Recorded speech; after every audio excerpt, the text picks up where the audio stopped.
Hello friends, welcome to our channel I Can Teachers Point. Myself Nisha and I am working as a primary teacher in केंद्रीय विद्यालय.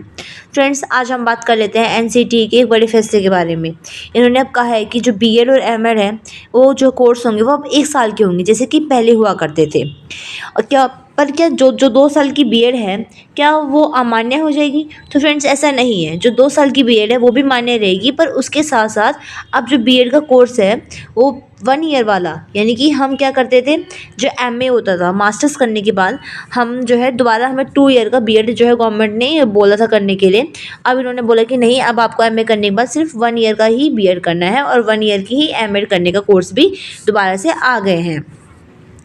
तो friends अब हम बात कर लेते हैं कि national council for teacher education ने क्या कहा है. यानी कि राष्ट्रीय अध्यापक शिक्षा परिषद ने एक बड़ा निर्णय लिया है कि 4 वर्षीय स्नातक यानी 4 ईयर की ग्रेजुएशन के साथ और जो पोस्ट ग्रेजुएशन के साथ जो विद्यार्थी जो है उत्तीर्ण होते हैं, पास होते हैं, उनके लिए अब 1 साल की बीएड जो है वो 1 साल की बीएड के लिए योग्य हो जाएंगे. ये क्या कहा गया था, एनईपी 2020 में कहा गया था.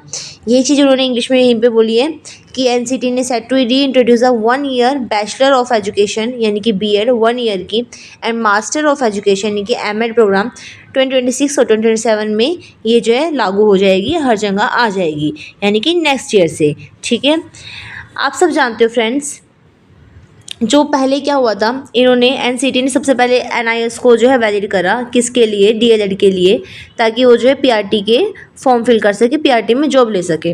उसके बाद इन्होंने एनआईएस को अमान्य कर दिया. आप सब जानते हैं पहले जिन्होंने एनआईएस किया था उनको DD+B में जॉब भी मिली थी और वो अभी तक जॉब कर भी रहे हैं, पर जब नेक्स्ट टाइम वैकेंसी निकली केवीएस की, उसके अंदर एनआईएस को अमान्य कर दिया गया.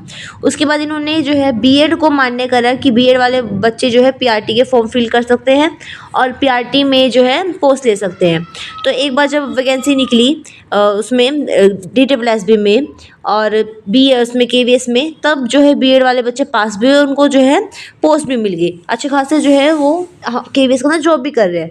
पर अभी जब लास्ट ईयर जो वैकेंसी निकली, उन्होंने अमान्य कर दिया बीएड को, किसके लिए, पीआरटी के लिए, कि आप जो है एलिजिबल नहीं हो, आप जो है पीआरटी के लिए फॉर्म नहीं फिल कर सकते, आप जो है उसको जो है एलिजिबल नहीं हो इस चीज़ के लिए. ठीक है, फिर उन्होंने क्या करा, 4 ईयर की जो है इन्होंने 4 ईयर की इंटीग्रेटेड बीएड लेके आए कि जो बीएड है अब 4 ईयर की होगी, जिसके अंदर जो है बीए प्लस बीएड था. ठीक है, फिर ये लेके आए 2 ईयर की बीएड कि 2 ईयर बीएड होगा, ग्रेजुएशन करने के बाद 2 ईयर की आपको बीएड करनी पड़ेगी.